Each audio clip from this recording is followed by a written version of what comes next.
Hai semua, oke di konten kali ini aku mau Q&A kan tentang masalah tentang gagak. Jadi ini permasalahannya apa ya yang sering ditanyakan di YouTube. Jadi biar enak jawabnya, jadi saya nggak perlu jawab satu-satu ya, biar langsung tahu semuanya. Makanya saya adakan Q&A. Bentar, aku panggil dulu. Dari atas dia. Ya, main deh. Jadi yang pertama yang sering ditanyakan dari makanan ya teman ya. Dari makanan. Makanan ini banyak yang nyari bang. Nyari pur juara di mana bang gitu kan? Di tempatku nggak ada pur juara yang premium gitu. Bentar, aku kasih makan dulu dia. Sing. Terus udah kenyang.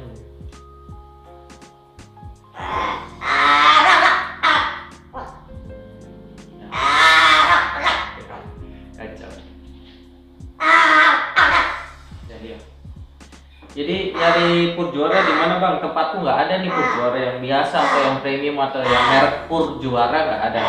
Itu hanya opsi teman-teman, itu opsi pengalamanku karena dulu si gagakku yang sebelumnya makannya itu dan dia nggak menolak itu gitu.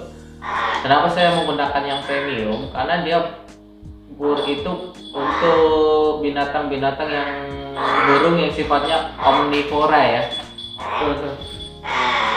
Omnivora, jadi bisa makan serangga, buah-buahan dan sebagainya. Seperti kayak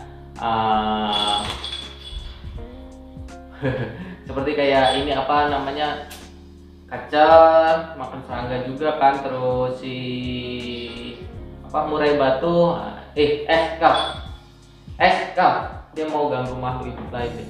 Kau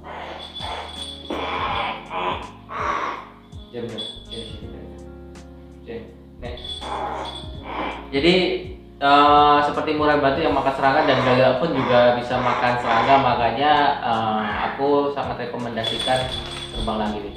Aku sangat rekomendasikan untuk ngasih makan pur juara. Cuman kalau nggak ada yang lain, bisa dipakai pur-pur yang lain teman-teman. Khususnya yang burung-burung yang seperti aku sebutkan tadi, seperti kacer kayak gitu. Kan biasanya di pur itu ada gambarnya ya, untuk kacer atau dan sebagainya gitu. Biasanya gunakan pur yang untuk binatang-binatang yang memakan serangga, burung khususnya yang memakan serangga.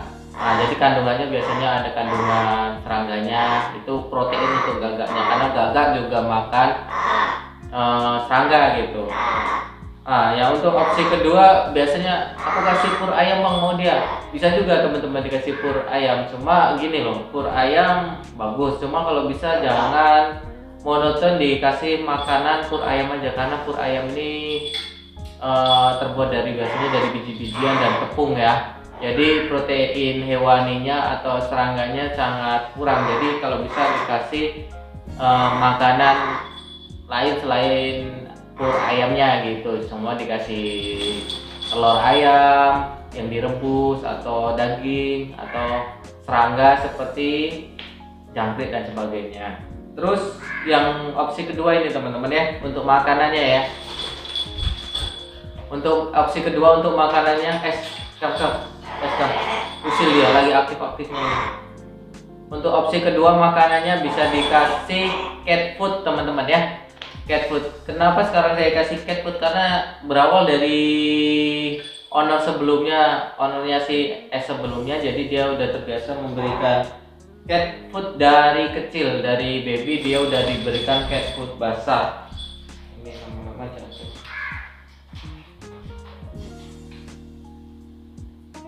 Udah diberikan cat food basah. Dia mau ganggu surga gitu nih. Jadi karena udah diberi dia minum. Jadi kasih makan deh.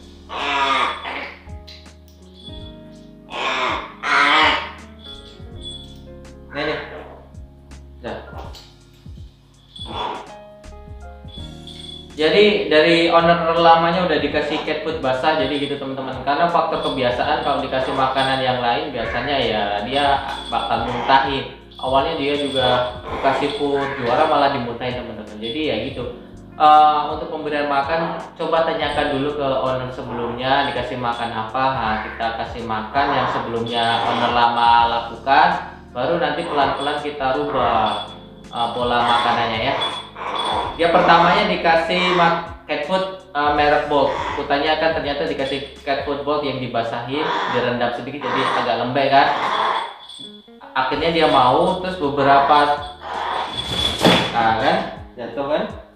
Terus beberapa suap dia nggak mau makan cat food basah Boltnya. Aku coba pakai cat food dari Bolt tapi nggak aku basahin, ternyata dia mau. Mungkin dia udah nggak mau makan yang basah lagi. Hasil setelah aku kasih makan, aku suapin, aku sepet pakai minum pakai ini bekas liquid ya, jadi bisa disepetkan gitulah.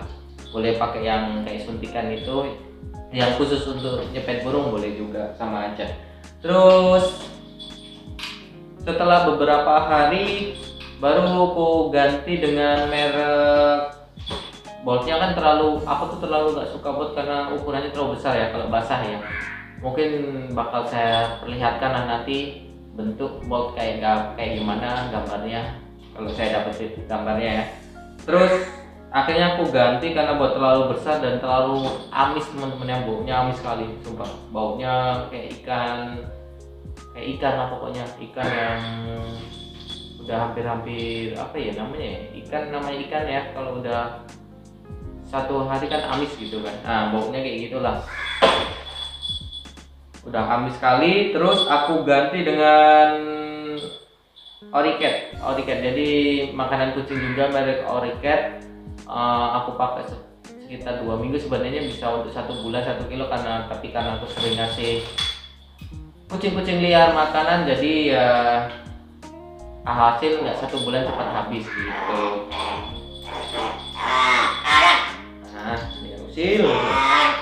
Untuk Oricat gimana bang? Oricat ini bentuknya peta-peta, sedikit peta-peta kecil lah, lebih kecil dari cat food Bolt ya. Nanti saya perlihatkan juga gambarnya seperti apa si Oricat. Untuk baunya tuh gini teman-teman, baunya itu gurih. Mungkin teman-teman kalau pernah makan crackers yang biskuit yang apa ya, yang kotak-kotak itu kayak cracker ya kalau nggak salah ya, nanti ya gambarnya juga saya tampilkan kayak gini. Baunya mirip seperti itu tapi lebih gurih lagi teman-teman. Aku nggak suka kali baunya karena nggak tahu kandungannya apa ya di situ, ikan dan apalah pokoknya, dan sayur-sayuran katanya kan, tapi baunya terlalu gurih, menurutku kurang bagus lah ya. Dan kucing aja kurang suka yang aku kasih itu, apalagi burung ini. Akhirnya aku ganti lagi teman-teman. Aku ganti terakhir ini aku pakai merek Maxi. Harganya lebih mahal tapi baunya lebih bagus karena aku merasa baunya itu seperti daging sapi. Cuman di situ komposisinya ayam. Aku nggak tahu apakah memang ayam atau daging sapi, tapi kalau dari aromanya seperti sup daging sapi karena aku hafal betul baunya. Cuma ya nggak tahu di komposisi sih ayam katanya gitu. Dari itu dari segi bau aku bisa terima di hidung kan. Terus kedua, ukurannya lebih kecil-kecil lagi, jadi seperti berbentuk obat yang tablet itu, kecil-kecil teman-teman. Kalau ada gambarnya bakal saya tampilkan yang Maxi. Mungkin saya bakal pakai ini lama teman-teman untuk makanan pokok dia ya. Untuk makanan pendamping, ini teman-teman ya. Dia mau ganggu sugar glider ya.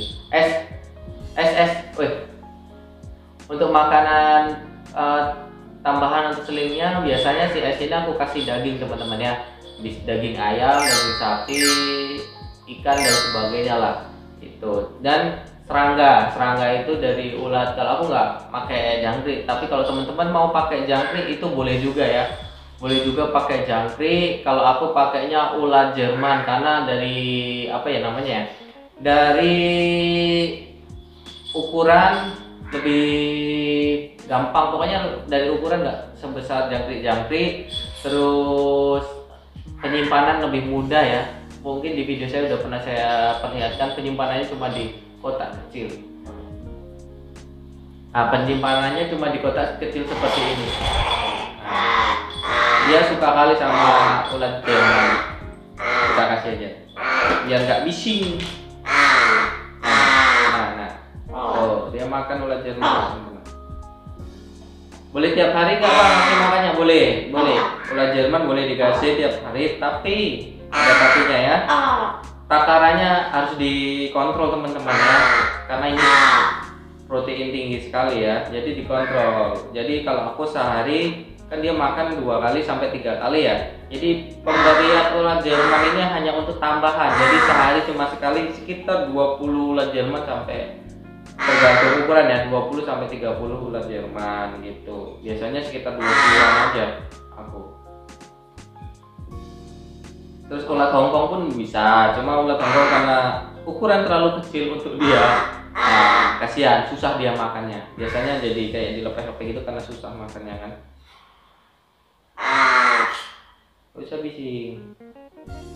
Nah, untuk makanan seperti itu teman-teman. Jadi itu hanya sebuah alternatif ya teman-teman. Teman-teman bisa menyesuaikan sendiri, nggak harus pakem seperti saya. Cuman ya itu biasanya Gaga ini kebiasaannya hampir sama dan kesukaannya hampir sama gitu. Ini dari makanan ya. Terus kedua perawatannya ini sering ditanyakan, Bang gimana perawatannya Gaga ini mudah teman-teman ya, gampang-gampang mudah lah, gampang sulit maksudnya. Jadi sulitnya apa? Sulitnya dia berisik teman-teman ya. Berisik, caranya gimana biar nggak berisik ya, jadwal makan harus ditentukan benar gitu. Kedua, kalau taruh di dalam rumah, kalau sudah ini ya dikerodong aja gitu, dikerodong. Dia berisik itu saat melihat ownernya aja. Kalau nggak melihat ownernya ya dia nggak berisik sih. Untuk pengalaman sih seperti itu. Terus penjemuran juga harus dilakukan ya. Penjemuran itu seminggu yang minimal 2 kali ya. Ya jangan kurang dari itu, karena matahari ini sangat bagus untuk pertumbuhan dia juga gitu. Terus mandi sebisa mungkin ya, karena dia burung yang paling rajin mandi. Sebisa mungkin mandi seminggu sekali lah minimal, itu udah minimal kali gitu. Terus pelatihan, ini yang sering banyak kesalahan ya, dari pertama pemberian makan, perawatan, dan pelatihan ini. Karena Gaga ini kan gagal untuk latihan free play ya, jadi pelatihan ini sangat banyak kesalahannya gitu, dan sering ditanyakan, Bang pelatihannya gimana kok Gaga itu kabur-kabur terus gitu.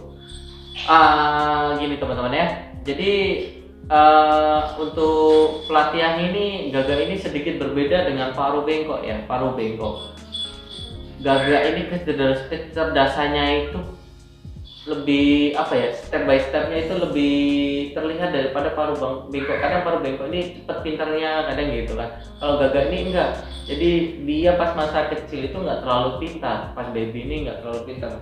Lebih kalau aku lihat sih nggak, lebih sedikit perkembangan kepintarannya itu sedikit melambat daripada paruh bengkok. Cuman kalau dia udah semakin dewasa, kepintarannya itu semakin pandai teman-teman ya. Jadi bisa melebihi dari kepintaran paruh bengkok. Kelebihannya itu. Jadi saat dia usia baby ya biasanya melakukan banyak ide-ide yang menarik, seperti kabur, terus nggak fokus sama kita, terus sering nggak fokus itu ke distract. Biasanya dia ke distract oleh beberapa hal. Kalau nggak burung yang terbang di atas dia, atau serangga yang lewat, karena dia suka makan serangga, kan dia itu ngejar-ngejar serangga gitu. Kadang ke distract seperti itu, atau kaget. Gaga ini juga kadang kagetan teman-teman, kaget dan takut dengan hal yang baru, mau warna yang baru, barang dengan bentuk yang baru. Kadang dia kaget, makanya itu yang membuat dia kabur. Terus ke distract, yaitu ke distract beberapa hal seperti barang yang baru. Terus pola fly to me yang salah gitu teman-teman, memaksakan. Nah itu memaksakan, jadi dia belum sanggup dengan jarak yang sangat jauh, udah kita paksakan dengan jarak yang jauh gitu.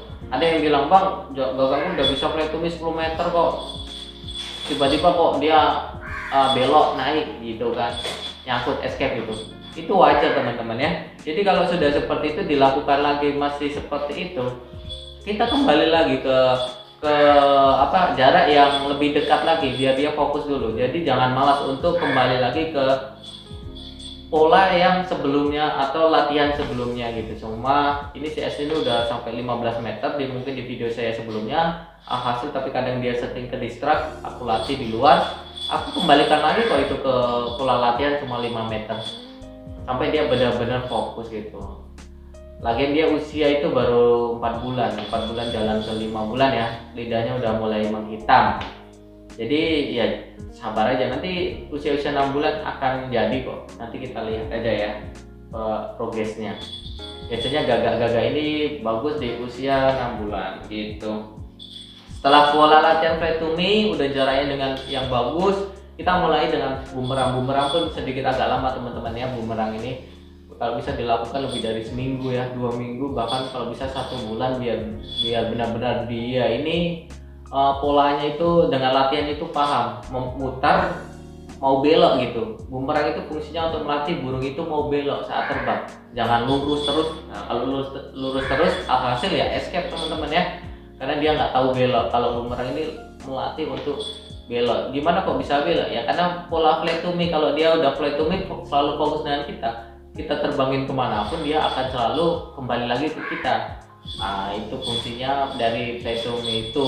Kalau fly to me dilewatkan ya bumerang pun bakal agak susah ya. Mungkin bisa, cuman nggak bisa untuk semua gagak ya. Mungkin bisa untuk gagak teman-teman aja, atau untuk gagak teman-teman aja, tapi untuk gagak saya nggak bisa gitu. Tapi kalau pola yang saya terapkan ini mungkin bisa untuk semua gagak lah, untuk hampir semua gagak teman-teman yang baik atau eka gitu. Nah kalau udah bisa bumerang, baru kita latihan namanya fly to me itu. Bang gimana biar bisa soar tinggi? Itu dari usia teman-teman ya, usia dan pola latihan. Semakin kita sering latihan bumerang atau free fly, walaupun dia jaraknya cuma dari tanah itu 1 meter 2 meter, itu akan membangun dia mental dia untuk terbang semakin tinggi ya, semakin tinggi. Dan terbang tinggi itu harus didasari biasanya dengan angin yang kuat. Semakin angin yang kuat biasanya terbangnya semakin tinggi. Makanya saya sangat sarankan kalau udah free fly-nya udah bagus, cari tempat yang sedikit berangin, di tepi dekat-dekat tepi laut gitu kan, di lapangan dekat-dekat tepi laut atau di perbukitan gitu yang anginnya sedikit kuat. Itu bisa membantu dia terbang lebih tinggi lagi, mungkin bisa sampai soaring ya gitu.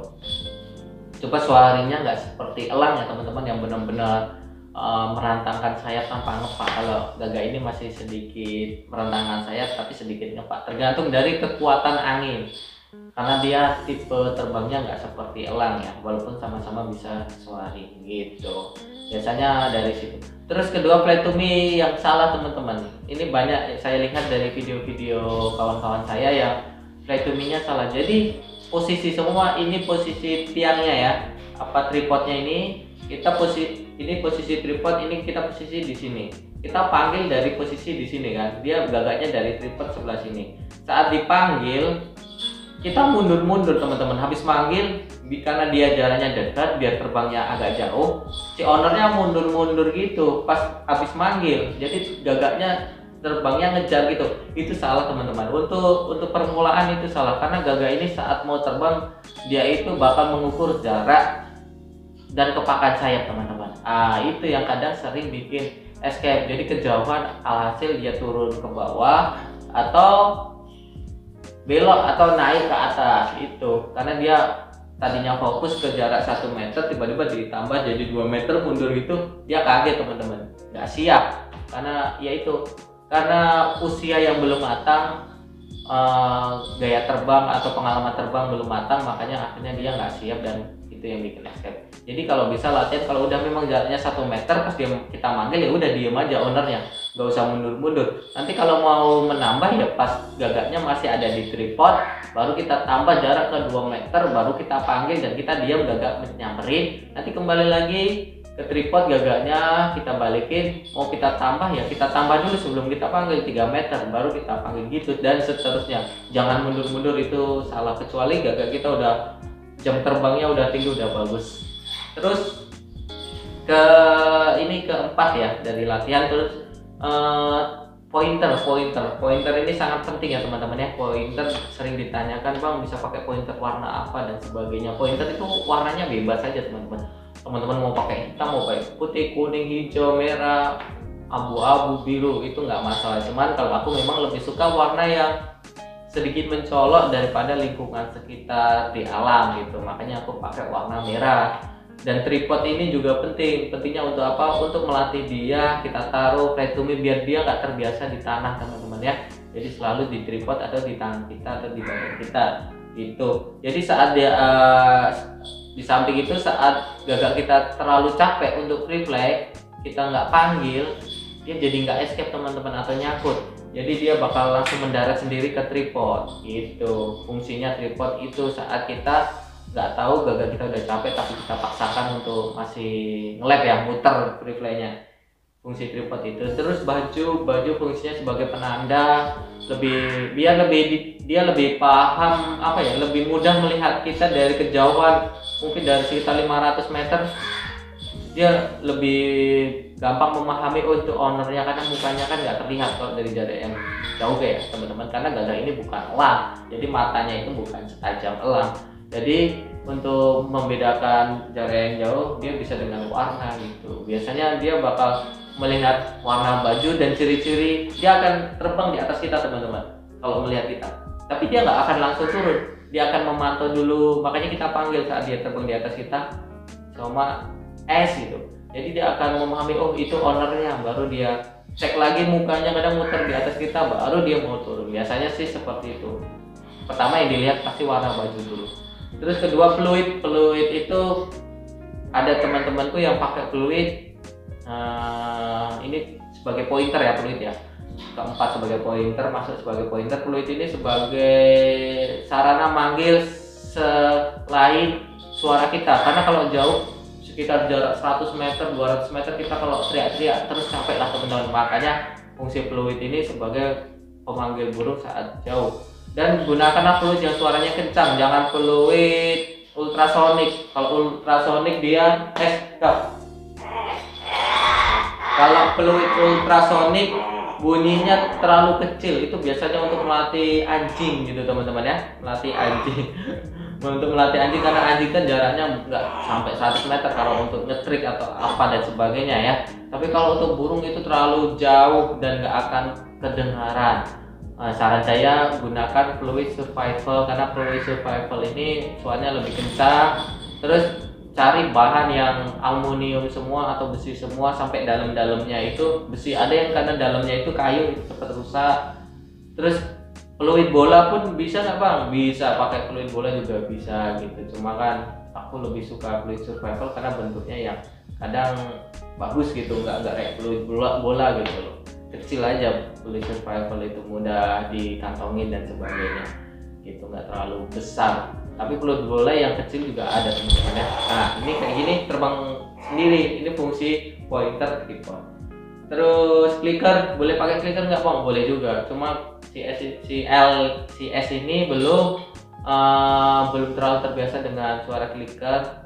Kalau udah usianya kelewat, udah 6 bulan, udah pinter, bisa ditambahkan pointer nggak bang? Bisa, dengan pola latihan yang terus-terusan dia akan lama-lama akan memahami pointer-pointer yang baru seperti clicker, suara bunyi clicker, dan kadang diganti fluidnya pun bisa teman-teman. Kalau udah pintar kali dengan pola latihan terus, akhirnya dia akan memahami dengan suara yang diganti suara fluidnya ya, frekuensi suara fluidnya gitu. Sebenarnya pelatihannya cuma itu aja sih teman-teman, nggak banyak lah.